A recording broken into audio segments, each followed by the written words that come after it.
Odiochieng' no mogik nyakorom gajwang' madwe maraboro gana ariyo prariyo kod abich en Jumapil prodek kod achiel machiegni ahinya chendo maratil waikoni weche manyien kawuono jatend piny Kenya William Ruto nolimo kaunti ma Siaya kama bende weche mathoth nyakorom gajwang' otimore ka bende omedo keto chung' mare motegno ni yorno mar ng'iewo e yor mbui kata e-procurement en gino makoro ok nyal dogne chien pane matimore kama jood bwato ramone ma en gima ok gidwar kata matin. Magi mathoth ntiere weche manyien nyakorom gajwang' kaeto bang'e ang' nawe thuolo ne George Bati madhi goyo mbaka e chal mar piny Kenya, chal mar siasa. Odhi bedo kanyo gi Onyango Oloo ma en speaker machon mar Kisumu, Hamilton Orata mane en jalup governor Homa Bay County kaachiel gi Odoyo Odara ma en MCA machon kwa ward nyakorom gajwang' magi gin welo mabende odhi gogo mbaka kanyo kutendre kod chal matend county siasa kaka weche sebedo kadhi nyakorom gajwang' duto mana bang' weche manyien kaka pilego kodwa mbaka lai marote machok na ria deka uchiel nono kabe mate live Facebook Ramogi TV ke imruma eskachel gi Ramogi TV Kenya mbui mar YouTube magi thond weche. Any official who is not ready to work with us in e-procurement, they can as well leave.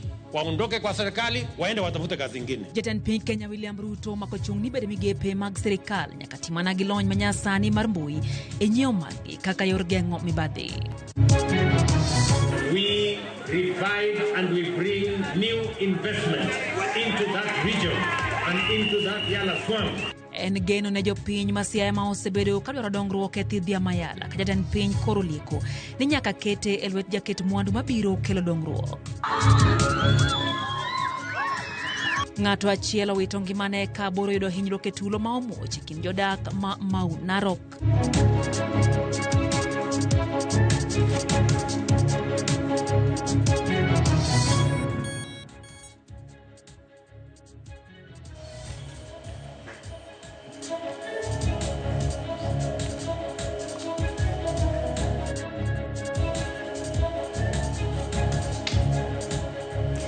Machiegni nyakorom gajwang' chendo endatil wantiere gi jaloko Belinda Phillips nyinga Lydia Oke. Wachao gi county ma Siaya kama jatend piny Kenya William Ruto buono jotelo matiyo e piny owacho ma ok dwar chenro mar ng'iewo e sirikal e yor mbui mondo mi ogwe tao kendo wuogi apisi. Nowuoyo county ma Siaya kama nosiro chenro no kowacho ni obiro konyo e geng'o rode mag kuo e piny owacho kata en migawo mar omenda John Mbadi bende oramo ni kata tek nade to ng'iewo e yor mbui en chenro manyaka chop kare. En lamo manoriwo dinde mopogore opogore manobagi e county ma Siaya. Nyasi manotiele gi jatend piny Kenya William Ruto. Jatend piny omedo goyo poro ne chenro manyien mar tao chenro mag ng'iewo e piny owacho mano mar e-procurement ma itayo e yor mbui kobuono jotelo matiyo e piny owacho ma kwedo chenro no mondo wuogi apisi kar chung' e mbele chenro makamano. And we are going to implement e-procurement. There is no going back. Any official who is not ready to work with us in e-procurement, they can as well leave. Waondoke kwa serikali waende watafute kazi nyingine. I am also not getting distracted to implement e-procurement. EGP is the way to cut on wastages in the government. My plea to the accounting officers: don't listen to your procurement officers because they don't want to let go where they have been stealing public funds. Ruto wacho ni chenro ni biro geng'o rode mag kuo e piny owacho ka jatend migawo mar omenda John Mbadi oseo jogo mawacho ni chenro no ok ti kowacho ni gin jogo ma wuya to pok otemo tiyo gi chenro no. Kuna watu wengi wamezoea kandarasi ya ukora. Kitu ya shilingi 2 tunanunua shilingi 10 kama serikali kwa sababu ya procurement ya ukora hapo ya quotation na nini na nini. Tumesema tunaweka e-procurement. Wacha ijulikane imenunuliwa pesa ngapi na imeuziwa serikali na nani. How can you say it is not working and you don't even know how it works? Only 13 counties have been cleared by a controller of budget. So your counties cannot procure because you have not cleared with the controller of the budget.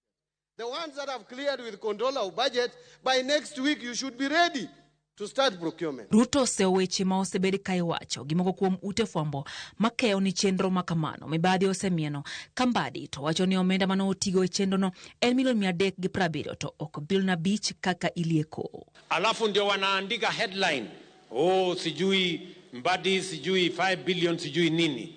Nyinyi na ukora yenu na maheadline yenu na ufisadi yenu hamuwezi kutuzuia kuhakikisha ya kwamba pesa ya serikali inatumika inavyopaswa. That system is only worth $2.9 million, which is about 370 million Kenya shillings. I did not procure that system. If you thought it was procured yesterday, you are behind the news. It was procured in 2022. I was a member of parliament for Suba South. Koro en yuaya ayuai kind od bura gi bad sirikal maduong' bang' chenro makamano kwedi od bura juma mokadho. Ka jatend migawo mar omenda John Mbadi to wacho ni onge oboke mano ochwalo od bura mondo mi otwagie koramo ni chenro no nyaka ti godo. Wenge koro rango ka bende chenro makama ibiro ketie tem.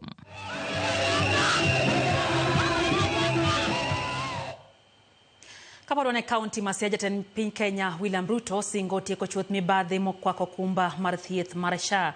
Timo wacho ni achudhe mantiere sekta mar thieth ne odargo kawuok e okuma machon mar NHIF. Nolose County Masia kama wacho ni kata mana gope maromo bilioni 30 ma ute thieth bandho NHIF gin mag sirikal kendo ok gibichulo nyaka tiek puodhogi. Kaka yutho moni leron wa jotelo maketo sirikal tesre bende omedo soko wach makamano. Endebe mar kumo achudhe mayako kuma mar thieth mar SHA makawuono ogo tache County ma Siaya kama jatend piny William Ruto ne olimo. Jaod bura mauriri mak Nyamita omako amen kod jaod bura mamoko madwale nyicha olieko ni kod ute thieth manie listi mag ute thieth manyicha olor kendo malisen mag tich. Nyamita okwayo Ruto mondo miyo kum ng'ato ang'ata ma ok orango lemo ma en go e pacho ka. Paro ma osir kod jatend migawo mar omenda John Mbadi. Mbadi koni chutho okowinjo se okang' ma migawo mar thieth osekao e loro ute thieth mayako omenda mar jo Kenya. But maybe there are a few members of parliament who are also running hospitals. If there is a member of parliament, including myself, who is running the hospital and is involved in this fraud, we want to urge you, fieka hao. If there are religious institutions that are running hospitals that are involved in this particular fraud, fieka hao wote. People who don't have information and details about what Oluga is doing with the Duale in that ministry are the ones who are talking out there. Just by us doing an assessment in 6 counties, Your Excellency, hostels in this country, some hostels in this country have been taking money from Kenyans, and yet Kenyans are languishing and suffering without treatment. Odiochieng' manyoro oboke mar piny owacho ne ogo chapa nyinge mag ute thieth ma hawa 1,000 kama 544 ne olor ka 454 ne omali sen mag tich. E kwan ni moko imieno kod obadho mar yako omenda mag SHA tok chik. Ruto odhi nyime kod godebe mar tieko mibadhi go ka okoni kata mana gowi mar bilioni 30 ma ute thieth ne odargo kowuok e NHIF ok bichul nyaka chop puodhni kwayo mag omenda go okalo rameny kendo mibadhi okomieno. Why do we have 30 billion shillings deni ya NHIF leo? Na tukisema wacha tufanye verification ya hiyo debt ya 30 billion, mahospitali wanaenda kotini wanasema they don't want verification kwa sababu wanajua ndani pale iko wizi, and we are not going to pay until we verify, because we are not going to spend public money to pay corrupt people. Ama namagani jameni? So we are telling the people who think the theft they were carrying out in NHIF watalete kwa SHA, nyinyi mnaota ndoto ya mchana. Haiwezekani. Magibiro e kinde ma mane en jalup jatend piny Rigathi Gachagua to ramo ni sirikal ong'eyo mibadhi ma okwako SHA kendo gisebedo ka gichulo ute thieth maonge kata bang' dar kowuok e NHIF nyaka e okumba manyien mar SHA. Pesa ya SHA hospitali that do not exist. Yet hospitali ya kanisa, mission hospitals ya PCA, ya Catholic churches are not receiving money. Money is being sent to non-existent hospitals. Sasa waziri naitwa Ndoya anasema we shall shut down all those hospitals. How do you shut down hospitals that do not exist? Ute thieth ma olor kod ma omale sene mag tich olandore e counties ma opogore kama oriwo Homa Bay, Nairobi, Mandera, Wajir, Kisii kod Nyamira. Judith Omondi, Ramogi TV. Jad bura manyando Jared Okelo ojiwo jotelo makaluo kod oganda mondo mi ochung' motegno masro jotelo momiting' e sirikal mar broad-based. Jad bura no manyolo se skund sekondar manyadenda mantie Suba South e county ma Homa Bay wacho ni gi siro jatend migao mar omenda John Mbadi e chenro mag dongruok ko wacho ni oganda ka ok osiro jotelo go to dongruok machopo kaluo sani kidek ng'adore. Okawa igni 63 monde kane wayud minister mokwongo e piny luo matelo ne pesa.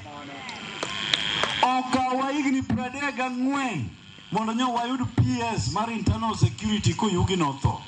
Igni 34. Homa Bay une munyalo rito nyithindu ariyogi. To kik bedie ni Homa Bay ema chak go nyithindegi kendo. An kora ngongo kadwa rito igni 63 kambadi osea ni eka chieng' mi jaluo moro ok bi yuda. Okai kora rito kendo igni 34 e kwa chak wayud Raymond Omolo moro ma wan go gi sani magimekwa. Omiyo urit Raymond, urit Mbadi. To nikech kata kopono golgi to ok biduoge Suba ka, ok biduoge Homa Bay ka, to be ok bimigi jaluo, inyalo migi ng'ama chielo. Daka na par nyakorom gajuang bang sa hachielo midhiambo chendo endatile rokamana hinya kuom medo kete Ramogi TV okoyo mokwongo kata kamana asigo kama kuom pacho kae Faith Mzo mwalimu kantie Malindi wacho ni nyiepo e yor mbui okrach en mane wach mar transparency gi accountability emanyaka ng'ima ka wacho ni sirikal otamo wang' oganda kata wacho ni Siaya gin ready for development Mr. President kata wacho ni Siaya kata mana roads moko chalo kud dhok kako tho chwe to bedo matek koro wacho kanyo ni projects go oteme mondo oyawnegi dot malache county no Siaya. Ogola Caleb ntiere kodwa e chenro en bende kaito bende aneno kanyo ote mar engineer Lazaro Kanyambuko wacho ni Koro Nyanza mondo bed united under one umbrella mondo miwarit directions ibiro miwa gi Raila Amolo Odinga mano engineer Lazaro Kanyambuk. Gideon Ndaya wacho ni entiere ko japuoch gi pak ne piny owacho kuom kedo gi jotelo ma gina chudhe mondo mi ogwe tao ka ok dwar donjore e chenro mamoko ma sirikal dwaro. Kabe aneno kanyo ote mar Erika Hawoche wacho ni entiere kodwa odhiambo makawuono. Wayo matinya kor mga juang chenro endatil med miyo wapachi anya kotendre kod weche gi manyien mondo awinje ni inti parangoda kotendre kod. Wayo matin waduo kod mathoth kikidhi mabor. Ma en Ratil.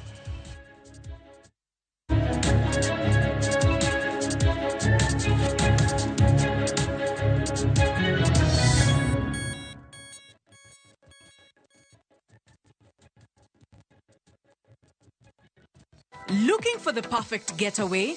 View Travel brings you the ultimate self-drive and staycation experiences across Kenya. Escape to Naivasha, Nakuru, Nanyuki, Kisumu, Mombasa, or Nairobi for a refreshing break. Drive at your own pace or fly in hassle-free. Whether it's lakeside retreat, city escape, or coastal adventure, the choice is yours. Perfect for families, couples, and friends to relax, bond, and unwind. Book now. Visit viewtravel.com, call or WhatsApp 0703 254 254. View Travel. Dream, explore, discover.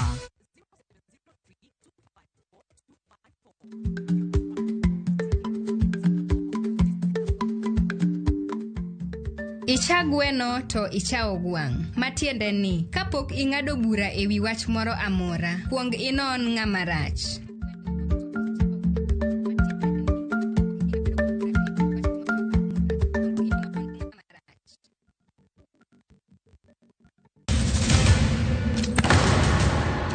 Duto teka unusiye gi wachno. To ano kabibet kai kinyome. To kate arus mare ano kabibiro. Kaka ini nyalo timre gosipna malich kamae. Kosiparo ni nen mana kende ka. An kamora achiel kode. To joma ni kate bende ni kode. En chunja dek. Osiem. Hera. Koda timbe andhoga makelo chwanyruok. Koronge kaka harus ni nyalo timo. Maye yawa. Ikrine wuodh Parineti. Sigana manyiso kaka inyalo tem paro kod lek ma ng'ato nigo. Kendo yiero nyalo loko gik moko duto. Parineti. Wuok tich nyaka ngeso saa 2:15 otieno. Mana Ramogi TV.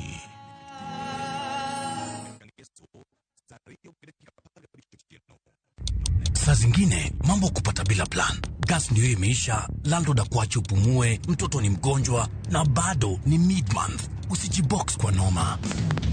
Piga *531# and sort your emergencies with my Mobi Civil Servant Loan. Iwe usiku au mchana. Kama wewe ni civil servant, sasa uko sorted.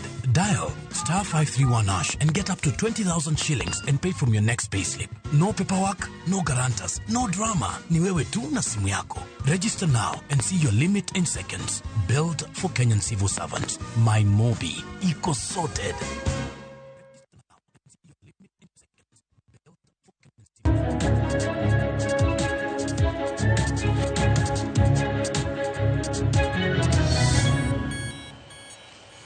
Machiegni kendo nyakoro mga juang chendo Endatil wadhi mbele gi weche manyien. Ng'ata chielo wito ngimane ka ji mamoko aboro oyudo hinyruok mopogore opogore kendo ochopgi e kuonde thieth bang' ywaruok mar dhoudi muoch e gwenge ma Tipis ma Narok e kaunti ma Nakuru. Chal mar arita orochore e gwenge ma kono kendo liet pod ni malo ma omiyo jodak ogeng'o apini kendo tiawe mach ka ne gikwedo monj mar grube moko ariyo ma oweyo ka ute mar 12 nyowang' diro otieno manyoro. Komanda mar obila ma Nakuru oyango rochruok mar arita ma kono kwacho ni chenro mar tenda romb arita e chano mar temo kelo kwe e kind kweth ariyo ma ywarego.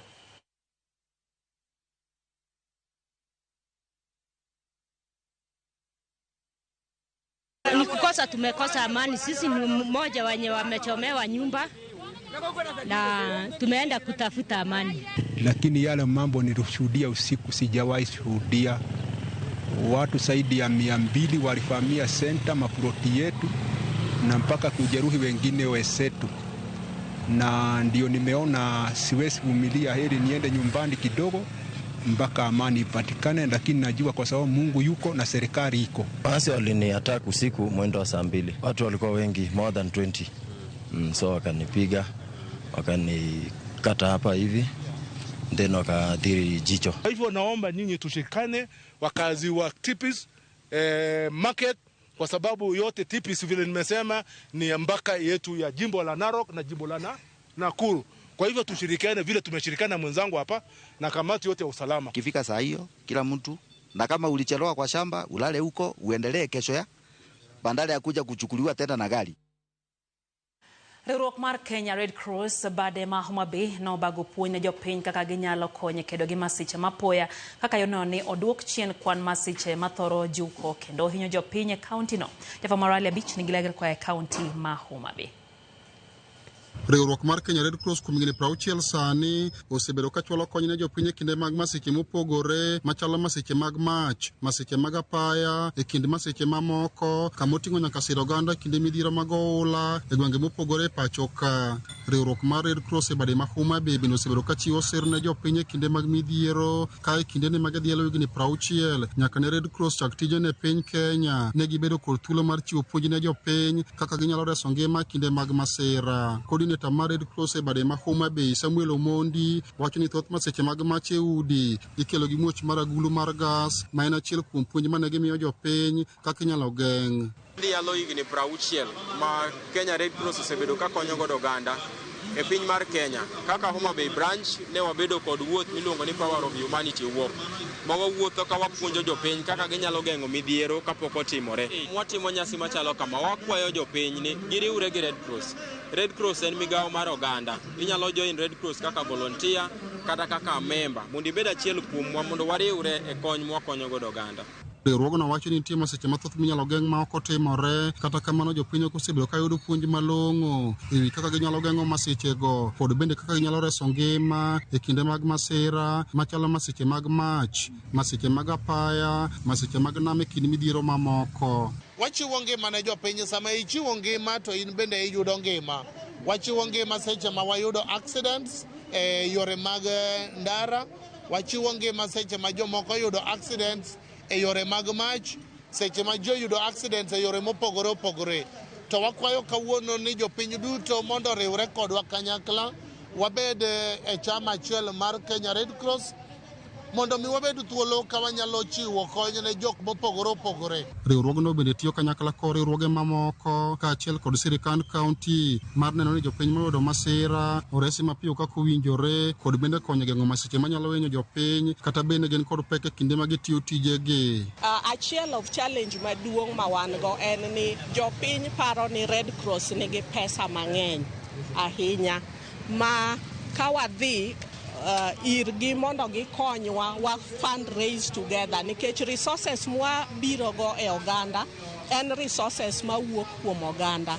Koro nitie kaka one structured mondo wa partner to resource mobilize from the community. To ineno ng'eny seche kwadhi piny kacha to ji paro ni wane mowinjo wamigi. Government ma Homa Bay recognize importance mar Red Cross e Homa Bay ka. Ma Governor marwa, Excellency Gladys Wanga, e patron mar Red Cross e Homa Bay.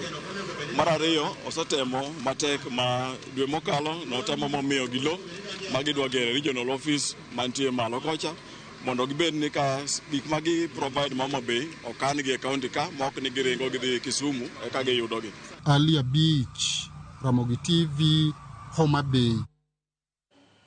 Kwa ya mabeadu ke kaunti Masiaya Koramga Juanka magi kunyita jatend piny Kenya William Ruto bende koro golo duonde wi wach mar thidhia mayala mayudre kaunti Masiaya ma wach ne osebedo ka kelo wich bar e kind jopiny. Joket mwandu kwa josiasa maya kaunti no. Jatend piny wacho ni ka thidhia no nyaka sani okel yuto malong'o mowinjore kode ka koro nyaka ginon kaka inyalo ti kode e yo makare. Penjo en ni biro manja ket mwandu machielo koso.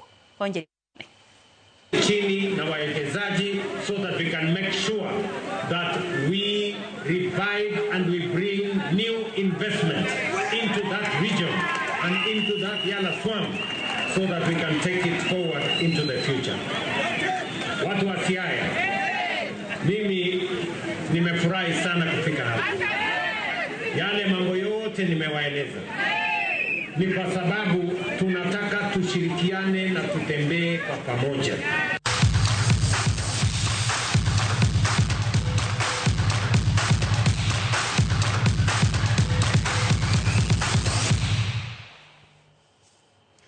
Mag tuke Nyakoramga Juang limbe mare mokwongo piny Kenya motone finals mag tuke chane alap ma Moi Stadium Kasarani. Jatendruok mar adhula pinje mangima Gianni Infantino notiyo gi thuolo mare malimo gedo mar alap ma Talanta Stadium. E kinde manotimo limbe mare alapno ma en achiel kuom pewe mabiro bago AFCON higa 2027 jatend FIFA noten gi jatend migawo mar tuke Salim Vuria, jagoro mongiore migawo mar tuke Elijah Mwangi kaachiel gi jakom mar FKF Hussein Mohamed. Alapno magedo mare geno ni biro rumo giko higani en achiel kuom dongruoge ma sirikal timo kotenre gi weche mag tuke anya to motelo ne tuke mag AFCON ma koro ibiro bage pinje mag Kenya, Uganda gi Tanzania. Correct, sir. Those are skyboxes. We have a total of 52 skyboxes.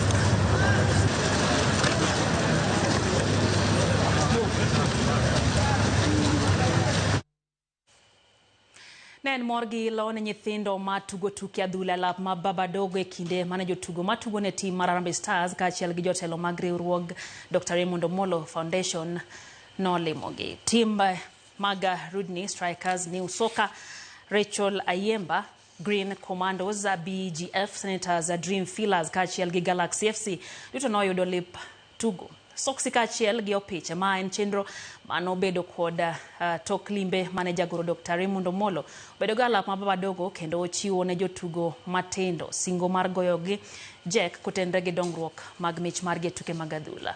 Kano ogiramo gi TV jatugo mar Harambee Stars Osino Odhiambo kwa serikal mondo losnegi wach alap ma Babadogo kolero ni alabno gero mich rawere kendo kowuok e lwet oganda timbe mag njore nyalo jimbore e alworano.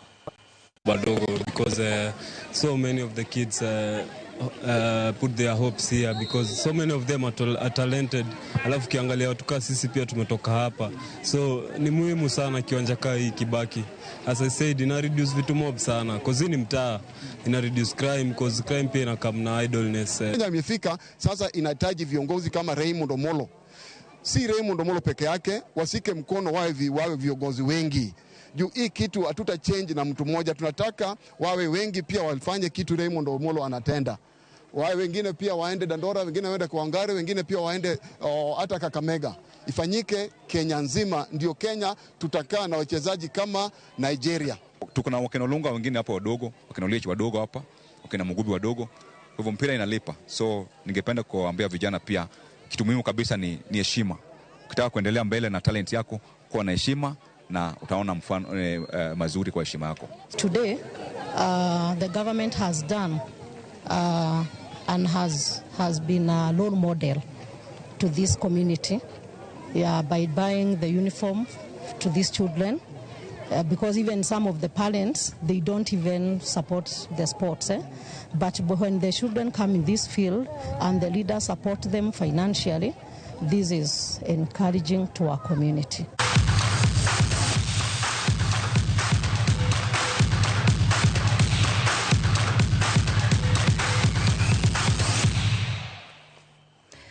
Kanye mwatieke kidienye mwakongo maratila neno ka gutu jasoni kakarao Migori wachoni pochgi park ni ward sugo ibermondo luor koda ratiro bedie moloyo jomecho kata wabunge odagi procurement one bange mano pache Michael Wigo wachoni wach marsha owinjo mak motegno nyaka mibadhi rume pacho kai mano Michael Wigo kantie Kisumu kaito bayano kanyo pache baba twins wachoni weche gichopo ne entie Kisumu kata kamano keto wangi odwane no kabe pinyo wacho kete team malo jotelo hoyod negin hachudhe mage ma osebedo kati yo marach gi omenda jo Kenya miyo osiro paro mar procurement nyakora mgajwa inalore gi kanyo nikech awe thuone George Bati nanyisi ni entie kanyo gi wende adek kawuono gi dhigo mbaka e chal mar Kenya to counties mathur kae na waneno kane entie twak nyakora mgajwa kane hingo igni 15 ma katiba osebedo nade nyaka ne chaka tend county mapacho kae kabende godhiambo kawuono en giwende adek kamotingo Nyangolo ma en speaker machon ma county ma Kisumu kachiel gi Dr. Hamilton Orata ma en jalup governor machon ma Homa Bay odoyo dara bende entie kanyo machon ma kwa waro giduto nyakora mgajwang gidhigo mbaka hechal mar counties kagiketo counties eratile etwa kwara wa maratil kawuono miyo entwa mabeda kama tin kende miyo kikidhi mabor nyakora mgajwang adugo sadek gi chenro maro imore odit masane nyinga Lydia Okeo wasebedo gi Belinda Phillips ma ndialo kumarwa.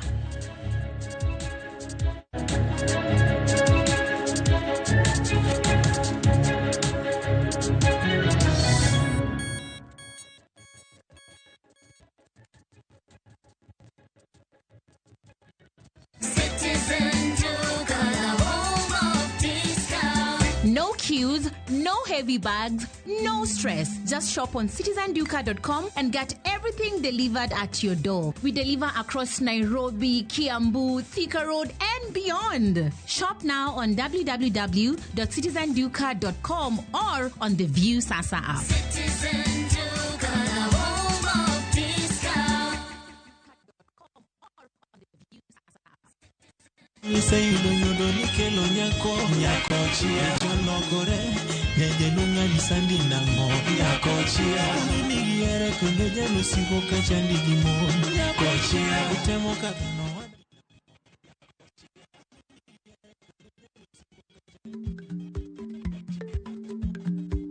Chako chon loyo dhi kajuoga ma tiende ni bedo gi ikruok momondo geng'o masiche kod midhiero mang'eny mabiro e ngima dhano.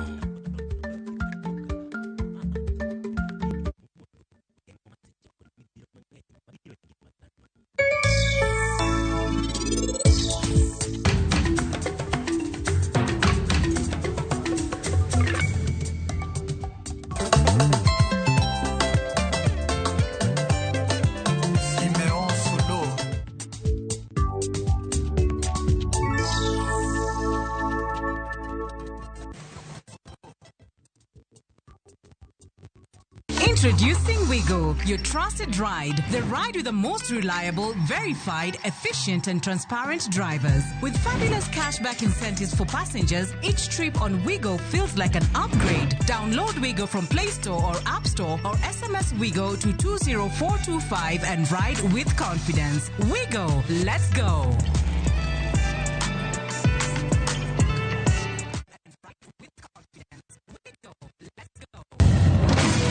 Bei Ikori mar doke pacho kama sigendni ilero gi mor kod sunga mar luo.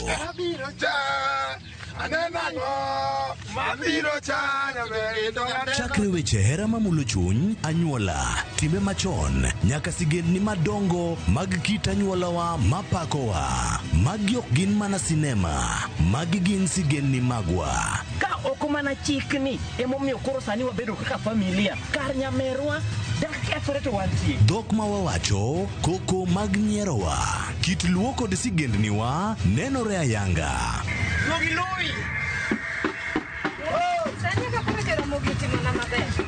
Winam Cinema, Jumapil ka Jumapil, saa 2 kod saa 4 mar otieno. Mana e Ramogi TV.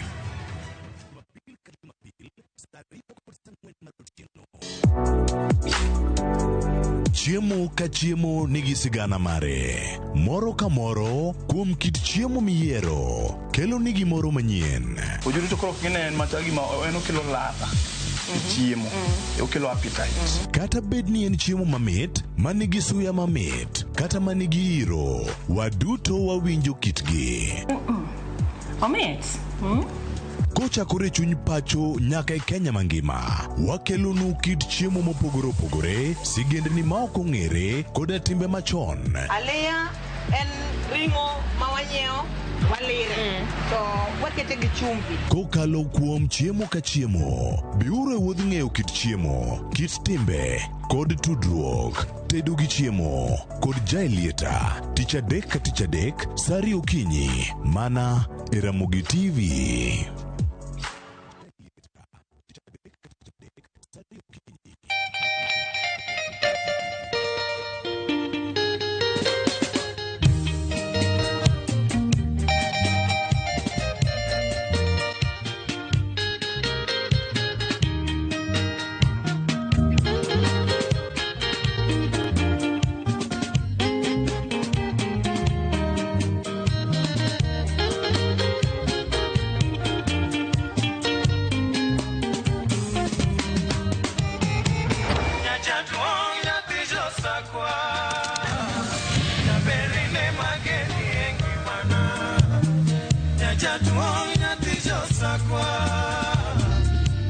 Radio Ramogi, Cartoon Jaluo. Radio Ramogi.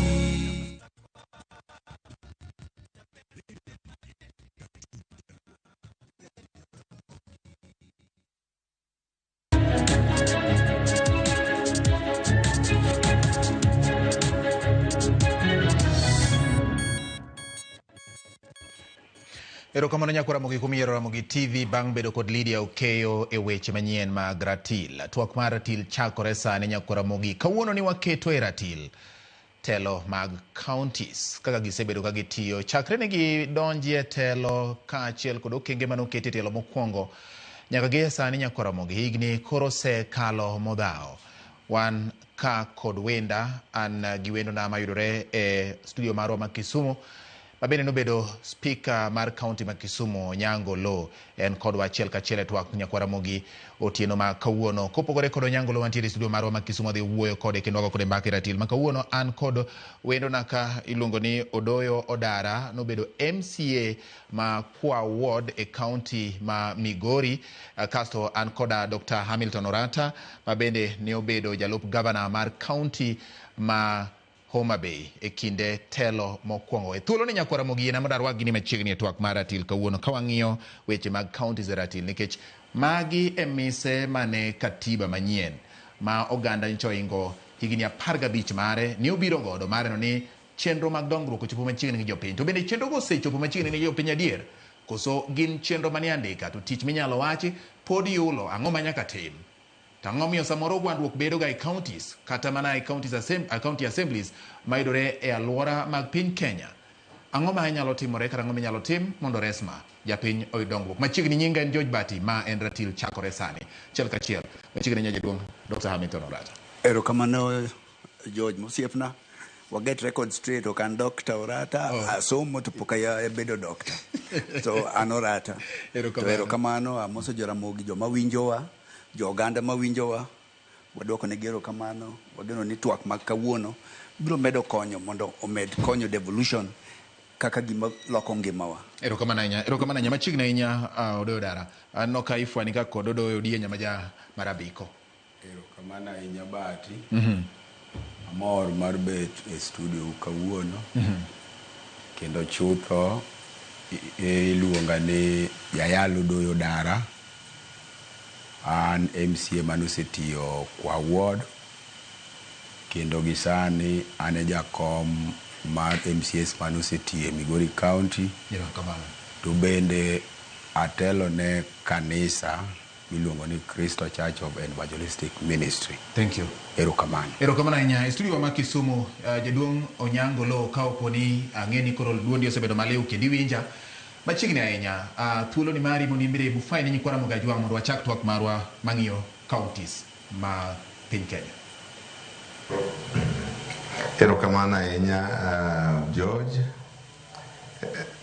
Nyikwara Mogajwang', joka podho, kamora mora ma untie, kaachiel gogendni mawinjo dhowa, to gi modak e iwa, amoso une misawa uru, ka an gi geno ni kawuono ang' mabadhe achiel ariyo kaluwore gi 10 counties mosebedo kodwa higni ma ok tin 15. Erokamano ahinya jaduong' Onyango Lo kuom yudo thuolo. Wachakane twak, adachako kodi Hamilton Orata. Kamano. Ubedo e sirikal kuom higni 10, sirikal mar county. Kaune mochako senge sirikal mar county ma Homa Bay. Ka chike kod katiba manyien nokelo loch gwengegi. Nyaka gie sani higni wachni 12 kama mosedhi. Kendo ma mar 13 kapani nyo gidonje nyoro, gichako mar 13 sani. Bang' yiero ma 2022. En ang'o minyalo wachi ni osetimore? Be mae kama winjo bed ni counties osebed nikech gidongo be mopogore opogore. Ang'o minyalo wacho loch gwenge kata telo mag loch gwenge? Kapok wawuoyo wach devolution, en thuolo makende sa mwawuoyo wach sirikand gwenge, nyaka wapar kaka sirikand gwenge nobiro. Ma waduoko ne His Excellency Raila Amolo Odinga, erokamano maduong' kuom kelo sirikand gwenge, nikech mane moloko ngima ogandawa. Sirikal mokalo mane nitie machon, mane ne Nairobi ka ne ok ong'e thurwa gini. Thurwa ne ni chien, thurwa nodong', thurwa ne onge ng'a paro. Kasewacho mano, to gimiluongo ni sirikand gwenge oseloko piny. Ok oloko Kaluo kende, oloko Kenya te. Pesa biro nwa, kato biro mathin, kato biro makidam, to biro. Makoro jok matiyo kode. Wan wachako devolution ka onge ng'ama no hand nwa over, onge ng'ama nwa dhire, onge ng'ama no ng'e, nwa chake ka wan ji ariyo ku omiuni katiba wacho ni tiuru, county biro, chake uru. Miyo nwa chako county, to gima ng'eyo ni wabiro dhi into details, to county to sekelo lokruok e gwenge wa. Moken kaka samane katiba manyien obiro. Odara utie county assemblies. County assembly gin mise mage koso pod gin bende ginyalo bedo gi pek makamage. Sama counties government osechakore to kel lai manyien mar loso chike. Be paro ni magi gin achiel kuom gik minyalo kwan gi sani osechopo dwaro mar dongruok mag kor gwenge kata devolution. Erokamano George Bati. Dawach ni nyaka ne devolution chakre ma wabed gi county assembly. Chutho county assemblies osekelo lokruoge mathoth e ngima jopiny. Kata ok gisetiyo 100%, but ariwora kod governor ne devolution to sekelo konyruok ahinya ne jogewa mane samoro nitie gik mathoth mane ok nyal chopo ne japiny. To through devolution waseneno matunda kod olembo same a county assembly. Mana kaka ing'eyo ni county assembly tiyo kod executive. Koro mondo mi executive or succeed, assembly nyaka los chike moko makonyo o executive. Right. Erokamano ahinya. Aparo ni wabro dhi kamano nikech wadwa goye piyo piyo mondo jopiny obed gi ng'eyo ni to ang'o gini manyalo bet ni pod nyalo kelo pek nikech gik mosetim to jopiny neno. Gima odong' ni to gik makelo pek gi ere kaka inyalo lose. Adhi mano bedo speaker mar county ma Kisumu Onyango. Nikech ka bende ma samoro weche ng'enye. Iyudo ka gweruok nyalo bet ni nitiere kind executive kata telo mamalo mar county kaachiel kod assembly. To ng'ama gigi kungo lwar kuome kata madhi ng'ado wach miluongo ni jang'ado guok en speaker en ema kowacho ni gini en kama bang' kosesire gi jood bura to mano e yo ma iluwo. Speaker samoro pek pod nitie pod waneno ka weche mag impeachment pod neno e moko kuom county assemblies ka gidwa ni gicho governors. Samoro iwacho ni joma nie lemo ma Hamilton Orata nomako kinde mokalo ma gin deputy governors ema samoro iwacho ni CIO MCAs mondo tuloko mondo deputy governors oyud kaka rony e kombego nikech katiba omiyo gi thuolo ma kamano. Speaker in e kindeni mar telo kaka speaker mar county assembly ma Kisumu Onyango, ang'o ma inyalo wacho wach mar telo maloko gwenge ahinya to kokalo e assembly? Gima nyalo wacho George ni jowinjo waduto ni an ka uparo asebedo nyaka jagoro mar party mar Kenya mangima. Yes. Kuom mano the first phase mar higa bich ma county obiro noyudo ka nyalo neno Kenya mangima kaka jagoro mar party manoloso sirikal. Gima nyalo wacho ni devolution as a concept kata devolution telo mag gwenge kaka ne katiba mar Kenya onene en gima ber mane nyalo kelo dongruok kendo biro kelo dongruok ni jomo tiyo kode maber. Weche ariyo kata adek manitiere king'iyo maber ni e gwenge maoko gwenge makaluo ka devolution tiyo kendo kelo dongruok kendo inyalo neno misiem na achiel ariyo adek osewilore gi kane pod waonge devolution. Te gwenge wa makaluo gi gwenge moko ariyo adek bende wan gi jasigu ariyo momiyo devolution ok timre. Mokwongo en mibadhi. Mar ariyo en telo mar party ma oloso sirikal mag gwenge. Kaluwo ni maendi gi weche mipenjo mag assembly. Yes. Adwa ni mondo jowinjo wa ung'e ni kamora mora mane yud ka speaker mar assembly chalo jating' ndai mar governor. Ng'e ni kanyo ikwalo uwe kendo dongruok madhi wuok e malong'o onge. By its very nature, assembly kako tude katiba gi kaka nobet gi history mag parliament te. Onego bed ni gine ma ging'iyo ni to governor tiyo maber kose ga governor yako pesa wa kosa ng'atimore. Ibro yudo ka leadership mag parties ma korwa koni wacho ni a speaker nyaka bed mana ng'ama winjore gi governor nono to obedo impeached. Mano timore nikech sama speaker ochako oversight mare. Yes. Gimoro ma common ma governors mag piny luo ka yande yako kendo pod yako go pesa mag jopiny en gi exaggerate expected on resource or expected on revenue. Yes. On source revenue. Kagi se exaggerate to miyo gi koro giketo budget kundi ma ginyalo dwaro. Koro ka development ma chik dwaro no bed 30% cha ok ginyal timo pesa go ne gise allocate kundi ma ginyalo hadhe jopiny koro onge ok ne dongruok ka. Ng'ama nyalo detect gino en mana speaker early enough mawanye this is an unconstitutional budget, I'm not passing it. And I am proud that in my second year as speaker nadagi kalo budget kawachani this is unconstitutional. Nikech ka last year ne choko million 450 sani tidwar yambe budget ni kane dhi choko billion 2. Which method are you going to use it? Koro kinono tiyudo ni ndike kama mondo kaw pesa oter kundi minyalo kete makang' osetigo te to koro mar development ema onge. So relationship mar assembly to kod the executive should be one of mutual respect but independence.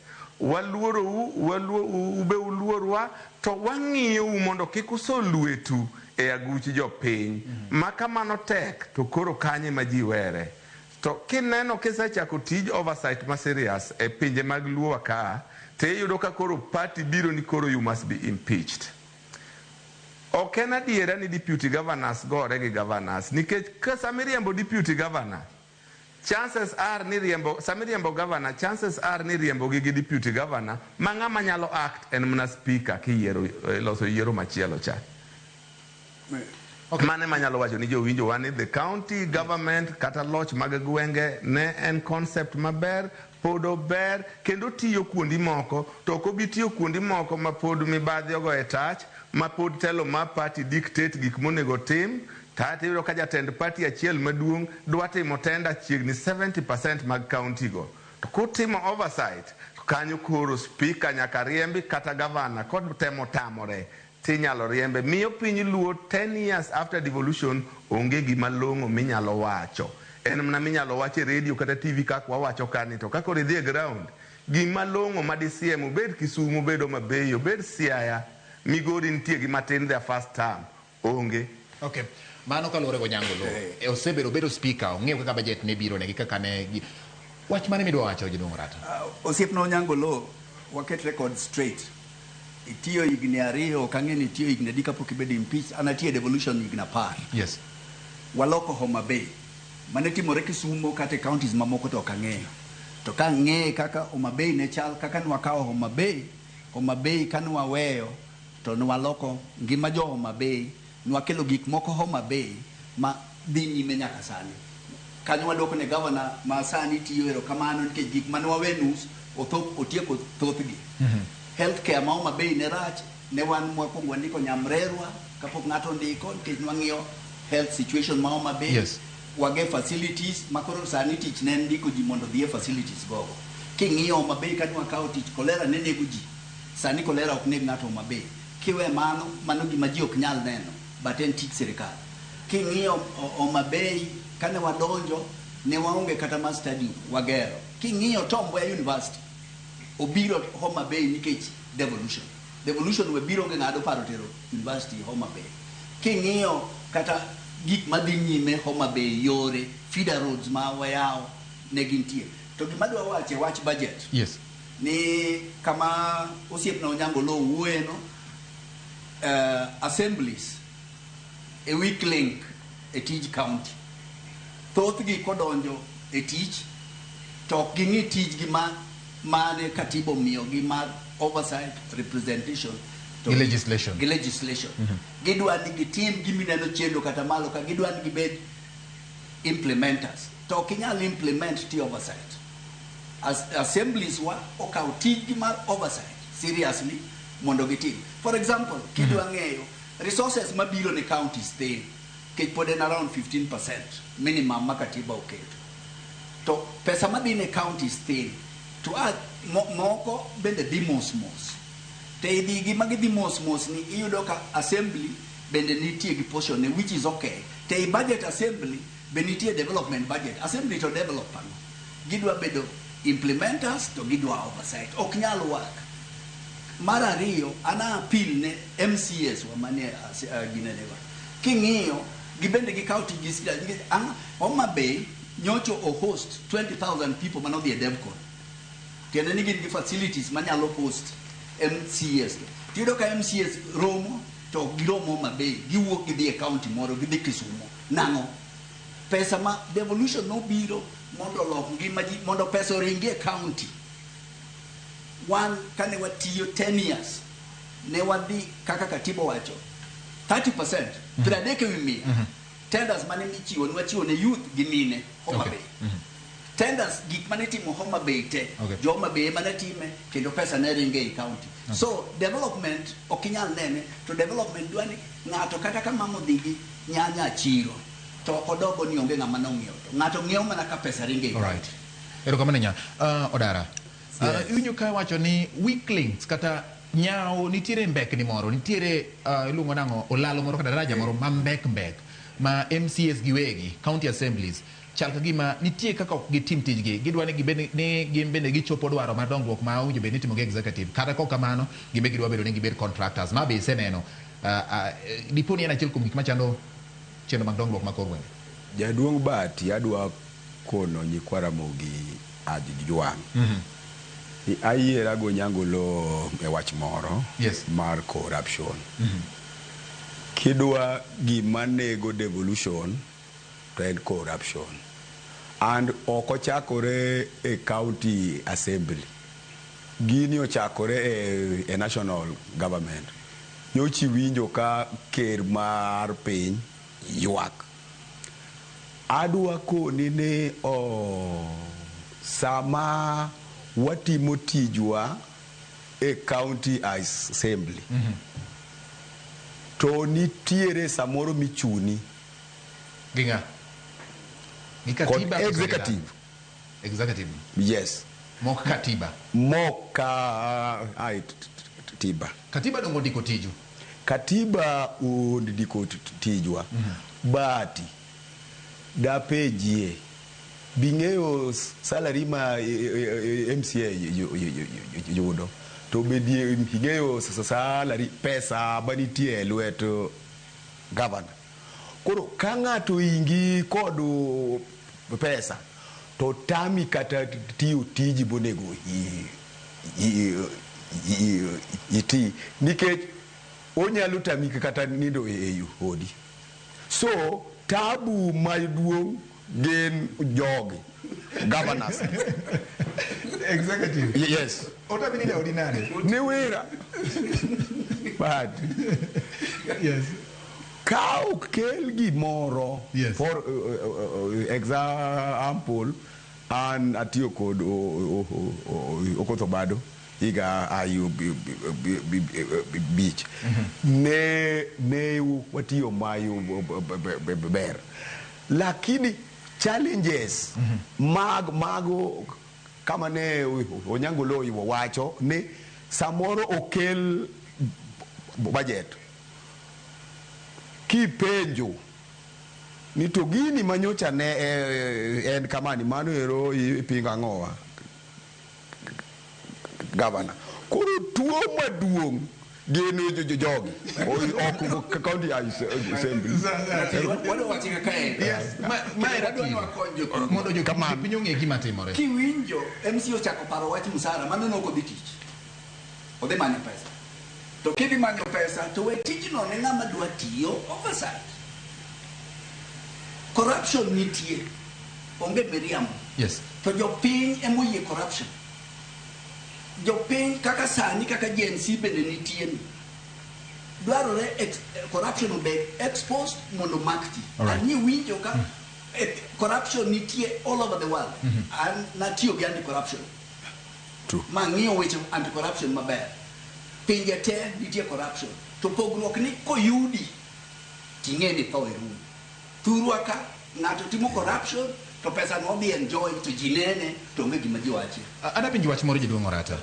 Sama pone MCA okotimo tije kata nitiere gimoro ma executive telo mamaro mar county dwani mondo tim nikech une ma ungi awachi ni samoro une nyangile kata taya mar county e yor mag chopo dongruok kaluwore gi katiba. Une engine kaluwore gi katiba e yore mag chopo dongruok. To jogi gin engine e yore mag loso chike kaachiel kod neno ni counties obedo gi mise moriere e chik. Nitiere kamoro ma executive nyalo wacho ni gini nyaka tim kendo nyaka wati kata gi pesa e county assembly mondo gini otimre. To kopogore gi mano, kopo ni county MCAs onge gomenda moro momigi miluongo ni autonomy of their budget, manyiso ni nyaka giyiengre kuom executive. Dipo ni mabede nyalo thiro usiru motegno mar counties. Mano nyocha adier oduoko miyo ne governor nigi power mang'eny kuom assembly. To sani chik nyose kal ma gibiro yudo pesa gi moriere. Kendo wageno ni bang' mano ka gibiro yudo pesa gi mong gidhi kwa executive pesa gi to gibiro tiyo tich maber ma olo kaka mantie manyo kwa pesa timo. To gima duong' mwatemo wacho, assembly nigi power mang'eny kuom governor nikech ineno kata sani gi impeach governors. So ere kaka ng'ama nyalo impeach ng'ato ywak no onge power kuom ng'ano.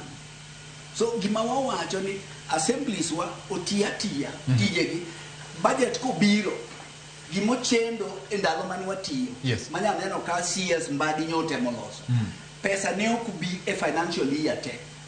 Uwe uloko higa ka pesa pok uyudo. Miyo kata contractor jok mani otiyo okochul, jotich okochul, to weche makamagi nyoro nyaneno financial year ni nyo pesa donjo ne assemblies te within the year. Matiende ni jok mani otiyo na assemblies te oyudo pesa gi. To gima wawacho, assemblies wa otitijegi.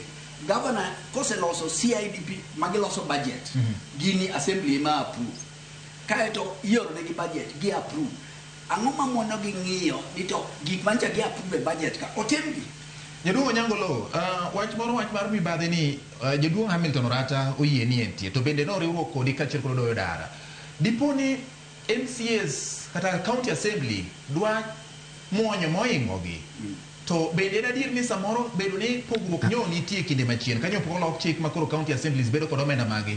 Nyo inyalo nyorgi kendo inyalo buokgi kaka dara ne wacho ni samoro ok inyakra ninde odi nikech macha koro ng'ama oloyi otoyo kwesi minu. Ni jowinjo waduto, adwa ni mondo gima kwongo lero nu ni awinjo kaka Jaduong' Orata mosiepa owuoyo. Mokwongo ok wadagi ni counties wa sana sana makaluogi osekelo dongruok. Gimawacho ni dongruok magisekelo ok chalre gi pesa ma osemigi, pesa olal te chiegni e lwetgi. Mar ariyo gimodara osiepa wachonu kanyono, chikeuru itu maber jowinjowa.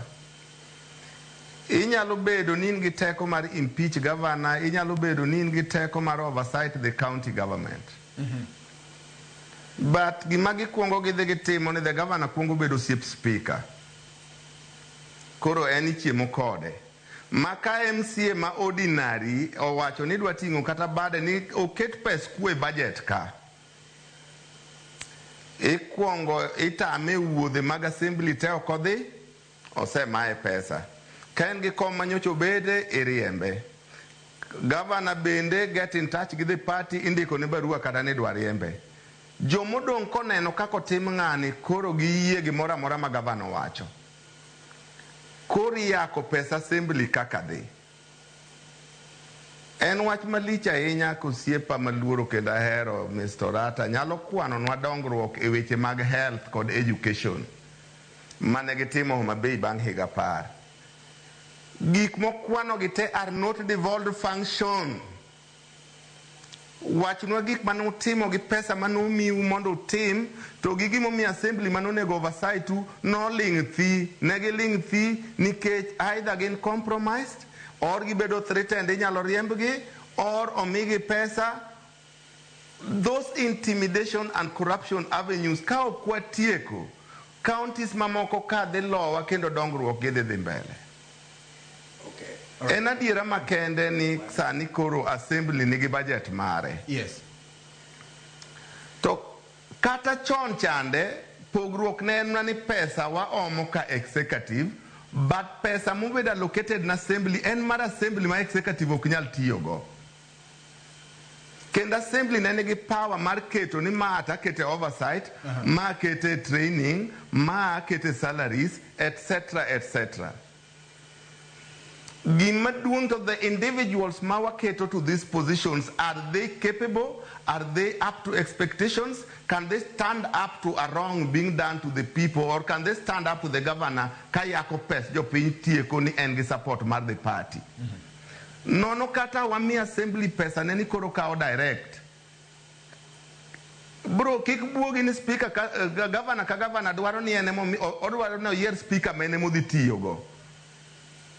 So long as one give weak speakers and therefore weak assemblies, kata migi mana pes gite or give it him oversight. Right. The assemblies must be strengthened. The speakers, what 10-year men and women of substance can stand up and kawatek to watch omnani jopini kata ye kata gwetao. All right. Dr. No, not 20 years into devolution. Wabru bedo kajomo fuo maneo koyudo pesa kwa neno kako gendini mamoko ka odongo retu wanwa dong chien nikech ne walamo party to kendo ne walamo Nyasach mibadhi. Awinji osiep na Onyangolo to dongruok ok en brick and mortar. Kati tim gik ma ji neno to ji tho onge joma tiyo gi gigo. Tich sirikal mokwongo en ng'iyo ngima jopiny. Homa Bay ne wagero health facilities. Awacho ni ne wagero health facilities madhi kata ma 200 gi bathe. Moloko ngima jo Homa Bay. Pige boreholes mwasink over 250. Masani owinjore be distributed ne ji. Feeder roads. Chon kan wachako ti ji ne timo maiti e wigi e Homa Bay mzima. Feeder roads wayao. Tije devolve functions. Okay. Ma speaker dwa winjo. Feeder roads wayao. Okay. ECDs wagero kendo wan mwakongo ndiko 1,600 ECD teachers Homa Bay. Okay. Wan ma assembly wokalo. So gimowatemo wacho. Yes. Ni devolution osetiyo to gimatemo wacho ngeno osiepna monyango lo okang'eyo gima nomiyo bedo impeached. Ano kati Kisumu. But gima wawacho ni assembly be nyaka ti gi executive. Ochalo kata national. Assembly nyaka winjre gi executive. To onge gima miyo speaker bedo gi luoro nikech en tije en tiyo gi MCS ne. Ka MCS ni kode gi faith. Teno tiyo, governor ok nyal biro gole assembly. Governor wuon pesa, ma samoro gi chichni samoro nyalo bet ni soko tie jomoko kata chwalo mach moro gi piny. Joma chwalo mach man gi pesa ma onge siasa ng'eny molo joma miparo ni governor. Okay. So mano kik wang'i uru. Wadwa ni wakonyre mondo wami governors matiyo bende thuolo gi ti, speakers bende ti, to ng'ato ka ng'ato ti tich ne ma katiba miye. E gin jok mane loso katiba nopogo tijegi. Ang'o ma nyaka tim sani? Nikech koro wawuok e higni mokalo chien. Mosetim osene. Rem mosebete bende osene. Ang'o ma nyaka tim mondo koro an kipenja nitie gimoro mang'eny ok popular gi ji. Yes. En gima chuna nyaka wachi. Owinjore obedi minimum education ne MCS. Gimi winjo osiepna speaker Onyango Lo wacho en kare. Nikech en speaker nitie requirements ne mar enoneno budget. To MCA amoko mobira nikech ji ohero gi. Moro ok ne gimoneno e budget. Nikech itero ne gi budget. So, gine mo mineno ne iwacho ni kapok ibedo MCA and ma dhikra ne MPs. Dwaro ng'ato obedie kiwango inyalo miye budget mosomo tiende. Nikech ma speaker more maneno gini to MCS munjoro obake up ok ne. Koro gin gineno ni speaker yuare gi ng'a gi governor. Ma en richo pek ma ikelo gi japiny koso ma pek ma wuok kanyo. En to unjoro bed chik. Nyaka loko bed chik ma kapok ibedo MCA to in gi kiwango maromi idhi kucha tidhi nikech jogi nigi responsibility maduong'. Gisomo tesni mang'eny. Gik michiwo e sirikal onge gimiwacho gin gik mondiki te. Obed CIDP indike, obed ang'o indike, annual development plan indike. Kenindike gi Kisungu. So ka in moro Kisungu ok iwinji. Edung Odara. Yes. Wach koro chopo e buk kamano. Hamilton Orato kele ni level mar somo mar winjo, mar ng'eyo, mar fwenyo, mar yango kendo kolo. Owinjo bed ni betie ne MCS. Ei county assembly gi samoro mar nyalo bet ni ema nyalo kelo pek. Emomiyo ng'ato koro en onyalo yie mondo ti kode nikech ok owinj tie gini. Adwa penjo Milton. Hamilton Orato. Yes. Ni nyocha ka kore ka achiel kuom mane MP jaduong' Moses Kuria nyocha oyuo wacho ni ndalo mane idwa gol leader of majority noluonge nomiye pesa penjo na leader of majority yucha nokodhi sikul koso odhi sikul bati gima timore ka oken somo empowerment mar county assembly is minimal. Gima nyaka wakwong watim kwadwa dhi mbele kaka oganda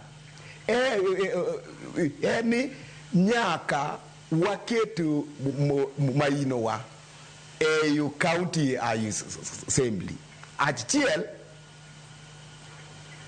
bati wang'adi kanyo dara. Yes. Keto maino ne imiyo ng'ato ma samoro kwinji tiend gima imiye kuom ranyisi. Mane gima ne jaduong' Hamilton Orato wacho ni samoro yes idwa ket maino koro ket maino ng'ama ikelo ne maino ni en ng'ama kwinj samoro gima winjo bed ni timo gima maino miketo ma nyalo konyo namo. Adwa koni ni ibiro yudo ni e county assembly ji adek kata ariyo emoko nyal winjo wach bayo jejet to majority ma bende ema katiba omiyo teko to winjo gini loud and clear. But nikech odigi okinyal chung e mbele gari, inyalo maini yore tek kata ibed gi masters apar. Koro tabu manitie ni corruption nyakwa tiek mokwongo. Jaduong' Onyangolo, wach mar comprehension kata weche mag winjo tiend gik matimore e weche mag ng'iyo gimowinjo bed ni timo. Iparo ni manyalo kelo pek ahinya mondo ka opo ni kaka jaduong' Hamilton Orata ne wacho ni ket kiwango kata rageng' moro kata rapiedhi moro ni kori chopo kata kori nyalo bedo MCA. In imuni bedo speaker. Samoro ni tudori gi MCS e yo malach ahinya kata ka kori chiwo achiel kuom oboke miyudo kaka speaker gallery mondo ochop ne komiti mopogore opogore. Ma bende pek mineno ka samoro jopiny nyaka koro ng'iye ni to ng'ama wayiero madhi losonwa chike kata madhi chung' e assembly ka bende en ng'ama oromo kaluwore kod rang'iny mar somo. Erokamano ni jowinjo waduto. Mokwongo waler wach achiel kapok aduoko wachni ni osiepa kendo migosi Orata, wach mar impeachment mara is not up for discussion ka to ka ok ing'eyo Court of Appeal nose clear that it was illegal, so kiko bed part of discussion maka. Mar ariyo ka kora duoge wach ma osiepa George Bati openjo. Yes. Wayiere uru ni nyaka National Assembly wan gi joma riek, joma diere gi joma ok odhi school. Asbedo speaker ma County Assembly ma Kisumu, kendo sama nabiro naparo na assembly ni MCA gi iyiera jomofuwo galilo. Naromo gi men and women mamoko somo moloya, to naromo gi jomoko maonge somo to winjo nigi ni malo makimiye time to explain ni gimoro mabuogi. To naromo gi jomosomo mafuwo be mapok ayudo ng'ama odhi sikul to fuwo kamano. Gima duong' e thurwa ka ok en somo, dani somo miyo wabedo gi good leaders, professors motelonwa di koro leaders ma ji dhimna neno gik magitimo. Gima important is the integrity of the leader. Obed MCA, obed governor, obed deputy governor, ben a man of integrity manyalo stand up ni gima wacho ni ka katek to kura weyo gi ka. Nikech I stand up for what I know is right for myself kendo right for the people. Okay. Bedwa bede gi chwo gi mine motegno manigi mise motegno e gorruok gi mibadhi makata nikech e county mangima ng'ama nigi capacity mar miyo ji asoya gi compromising the assembly en mana the governor and the executive as a whole. Koro sama wawacho weche mibadhi kik wawach ni wadwa donjo e wang' ng'ato, wawach ni wadwa loso thurwa. Okay.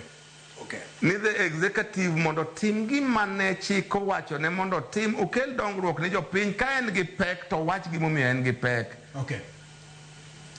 To kik wadhi e weche moko kia ni MCS ok osomo, kia ni MCS otimore nadi.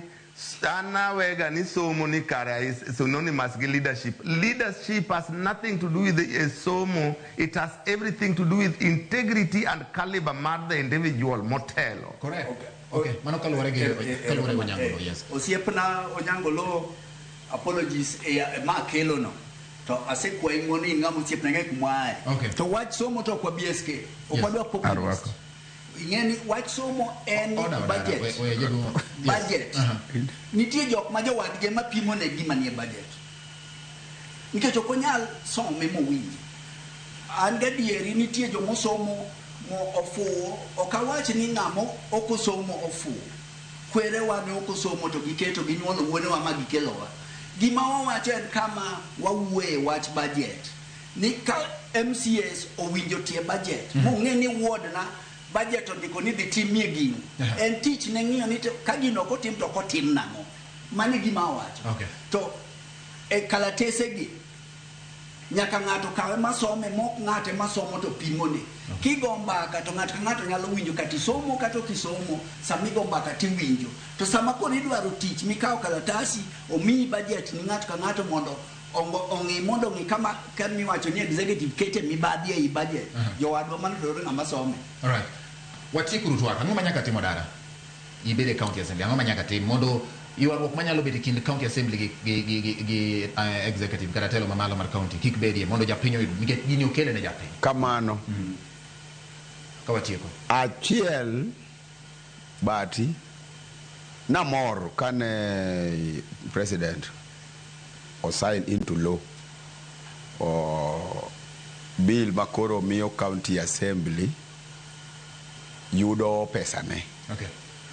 To adwa wacho ni mano ok oromo. Gimomiyo samoro National Assembly nyalo bet gi ngufu moro mathin.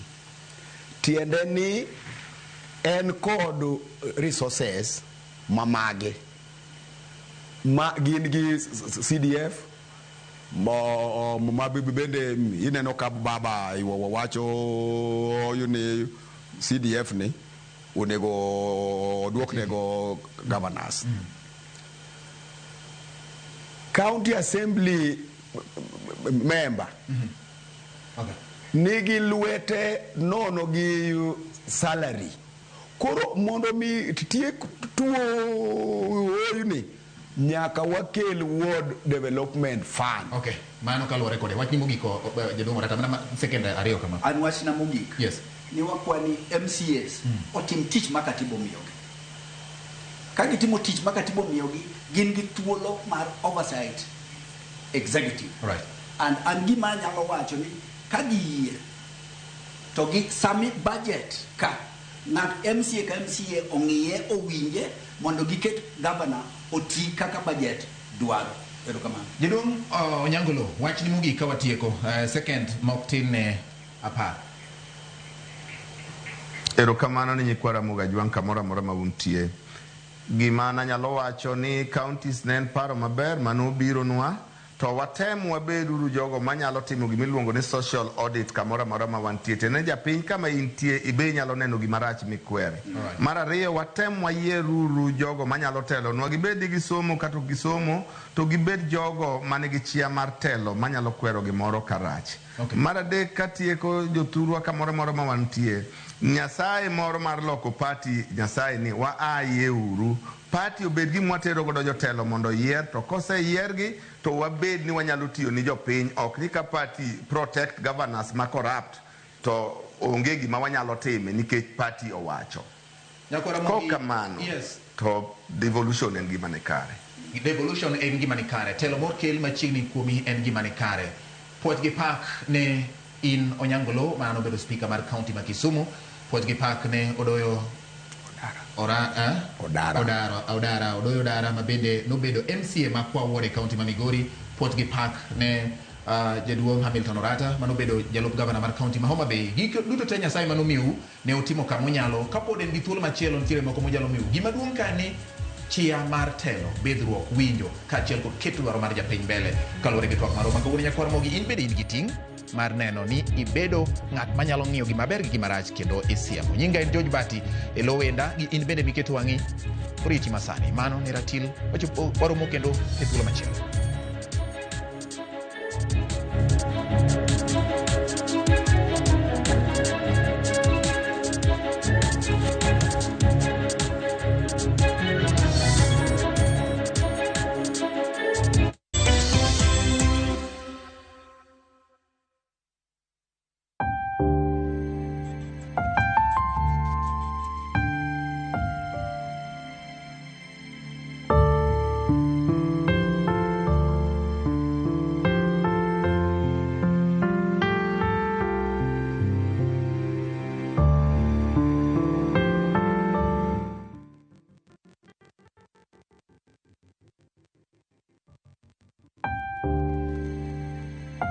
Wakuyo kuom lando tho mar Jerry Onyango Okoth manotimore tarik 17 dwe mar 8 higani. En wuod Alfred Okoth